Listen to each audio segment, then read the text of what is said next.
เที่ยวนี่กินนี่นอนอยู่นี่พ่อ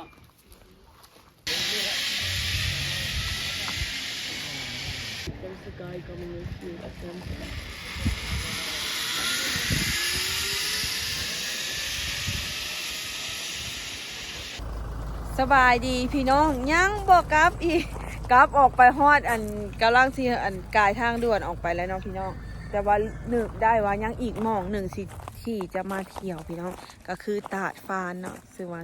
สื่อเสียงโด่งดังผู้คนนิยมชมชอบมาหม่องนี้อากาศนี่ก็เย็นดี ตอนนี้ก็ยิงแม่กับหลานกับหลานปัญญางก่อนและเพิ่นแน่ว่าแนวอยากได้และคือกระเป๋าเพิ่นหาซื้อของฝากเมื่อให้ลูกให้หลานอยู่ทางบ้านไปส่งกันเลยจ้าเมื่อนี้พี่น้องทั้งฝั่งไทยเพิ่นก็มาหลายรถนี่เป็นทั้งรถน้อยรถใหญ่แม่นหมดเลย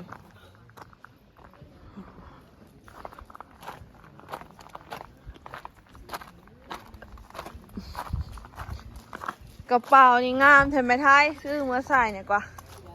นี่เลยนี่ออกมายังเลาะเบิ่งแล้วก็ซื้อรถแหละซื้อแล้วก็จะเข้าไปแล้วนี่จะโหลดคาราวาน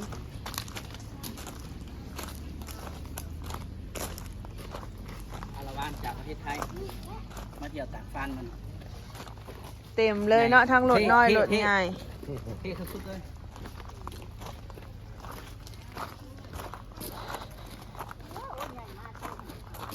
ไม่ยังนบยังวันนี้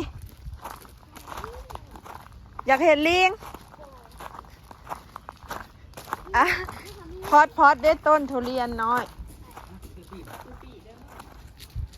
ซื้อปีเข้าตาซื้อปีซะก่อนแจ็คสิปูตัวใด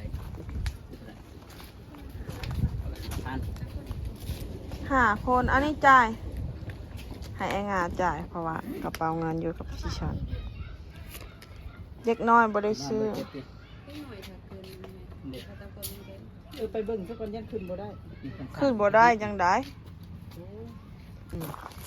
ตอนนี้เขาก็เข้ามาฮอดหน้าตาดเลยพี่น้องเย็นขนาดเลยต้นยังไม่ทายบ่ได้แม่นบ่แม่นเจ้าจะมาซีโบซีบายมันบ่แม่นอันนี้นั่นโอ้อยู่นี่มีรีสอร์ทนำเนาะอันนี้ก็ต้นกาแฟ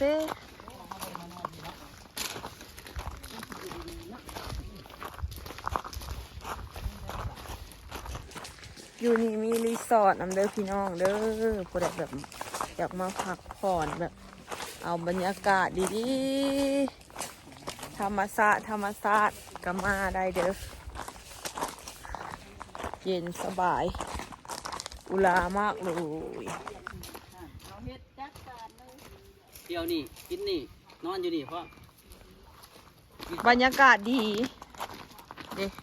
อันนี้เป็นรีสอร์ทเป็นเฮือนไม้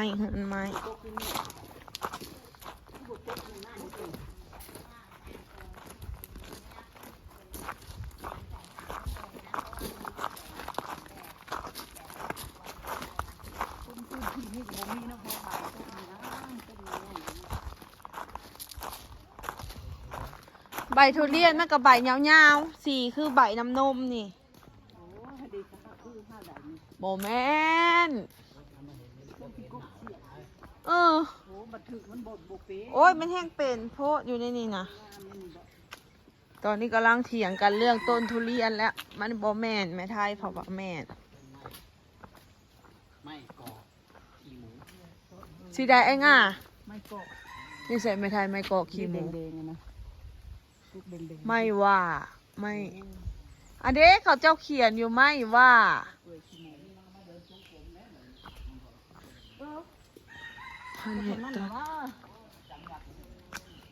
สมาขาเทเนาะบรรยากาศอย่างเข้ามานี่ก็มีแต่ต้นไม้พี่น้องทั้งสองข้างทางเลยบรรยากาศนี่สุดดีอยู่ในนี่เด้อ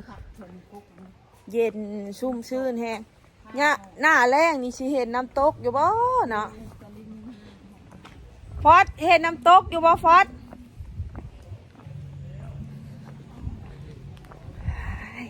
เที่ยวบอดสุดท้ายแล้วก็กลับบ้านมื้อนี้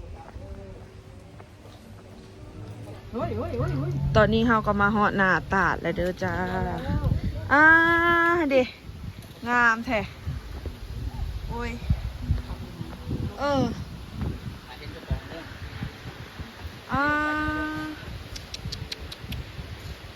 เห็นบ่พอดอยู่ตาดอันสูงแฮงเนาะอยู่ตาดหนักผู้นักท่องเที่ยวเพิ่นกำลังสิขึ้นสลิงผู้พอดนี่มันมีลิงกี่นี่อย่าลงมาเด้อย่านเด้อพอดอย่าลงมาเด้อเย็นแฮงมาเด้อFCเด้อมาเกี่ยวน้ำตกตากฟ้านเมืองปากซองพอดอย่าลงไปบ่ย่านบ่หาสูงแฮะ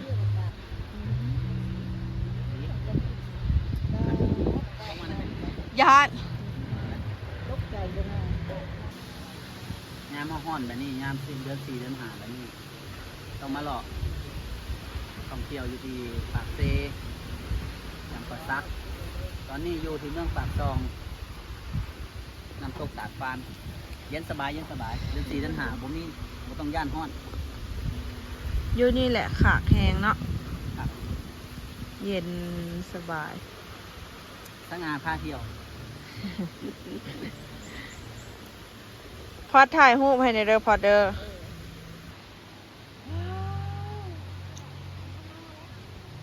ตั้งงานอีกเนาะ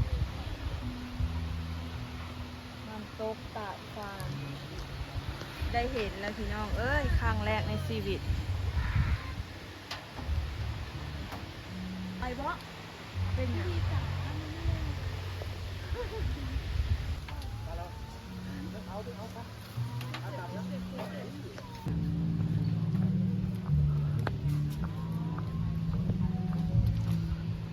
อันนี้เขาคอยเบิกทางเทิงพี่น้องเสียงน้ำตกงามเย็นธรรมชาติ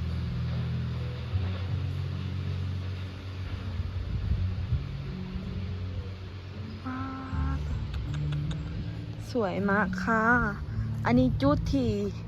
นักท่องเที่ยวเพิ่นสิขึ้นสลิงเนาะ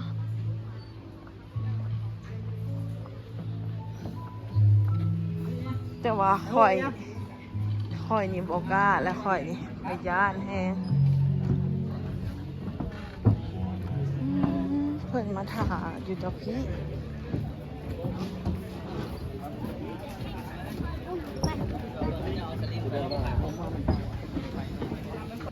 มึนหูอันมัวหูมัวตาละเขาเจ้าลองปะเขาเจ้าลอง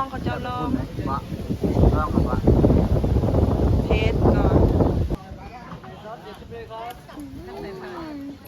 จ่ายแล้วขนาดเฮาย่านนะเฮาย่าบ่เบรกนี่ต้องเบรกดังจะกุ้งไม้แล้วถึงเรียกตามกุ้งไม้ที่แบบ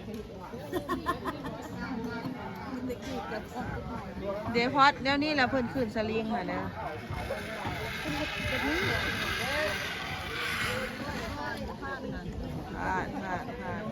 ผ่านอยู่อุ๊ยไปแล้วบ่ว้าวไปแล้วพอเห็นคิมมี่พอจับ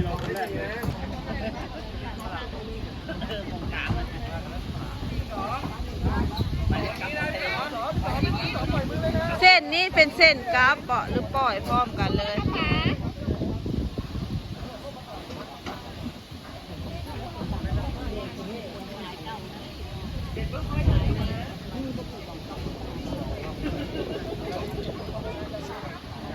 บอกแล้วเจ้าก็ต้องเบรกเองในมือเจ้าจ้า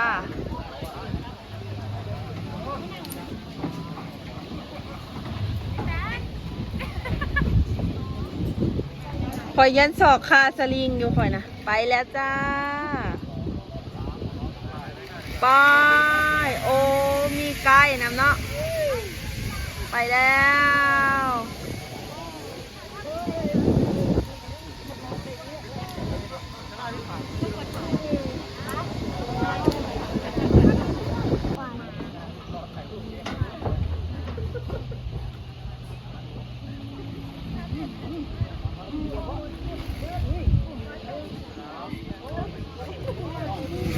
ไป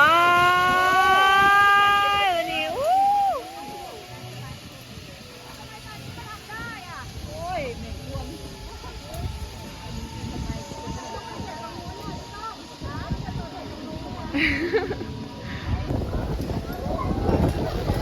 ไป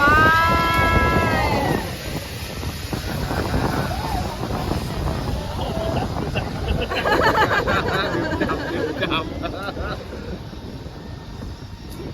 โอ้เก่งเนาะเราเนี่ย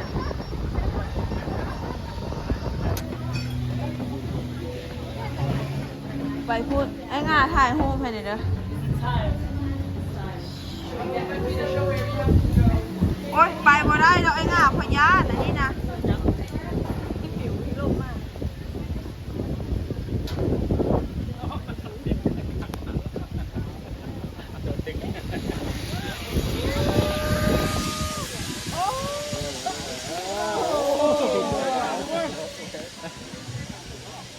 หายไม่ทันขออีกรอบได้ไหม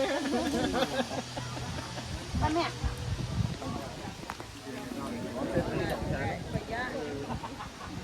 บรรยากาศสุดยอดเลย ไล่หูไล่ตา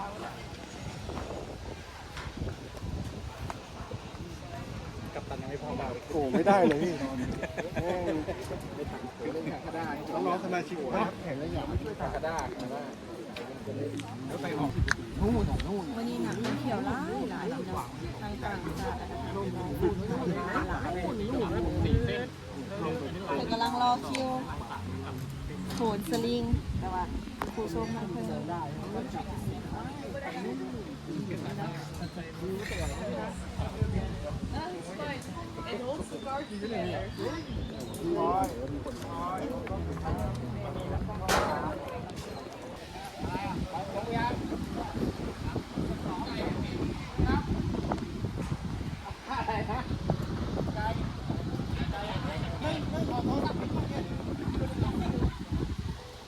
โยนลงไปเลยนะ เอ็งตัวแทนบัดดี้ เฮ้ยเดี๋ยวผมถ่ายให้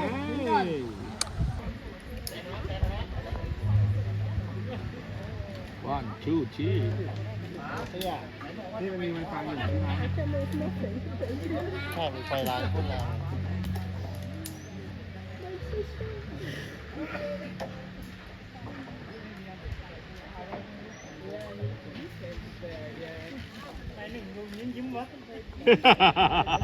เบรกเลยเบรกตรงกลางเบรกเลย ไอ้จอยนึง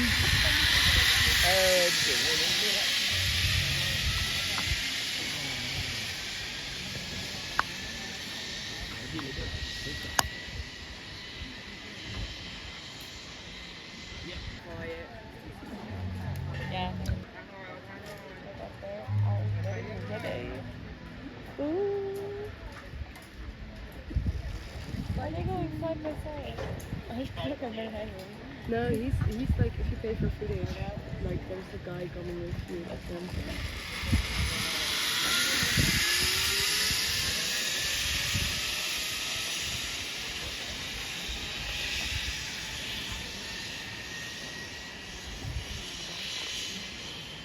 พี่น้องมองนี่โอ้ยค่ะไปบ่พอดไปบ่ขี่สลิงบ่พอดจากเบิ่งลิงและข้ามไปเบิ่งผู้ใดลิงอ่ะเมื่อนี้พี่น้องเที่ยวประทับใจที่สุดเมื่อสุดท้ายเที่ยวอยู่มองนี่แล้วก็คือกลับเลยจากท่องเที่ยวมาหลายเลยทั้งพี่น้องฟังไทยแล้วก็ต่างประเทศเนาะทั้งฝรั่งเนี่ยบรรยากาศดีๆสุดพี่น้องมาใต้นี่ขับถูกหมองเลยแหล่งท่องเที่ยวเดินเชิญมาเดินพี่น้องเดินอะไรอยากมาก็ดีจ้ะสำหรับคลิปนี้ก็สิขอฝากไว้สักนิดก่อนเด้อคลิปหน้าพ่อกันใหม่อย่าลืมกดไลค์กดแชร์กดติดตามช่องนกนิวชาแนลในเด้อจ้าบ๊ายบายไปแล้ว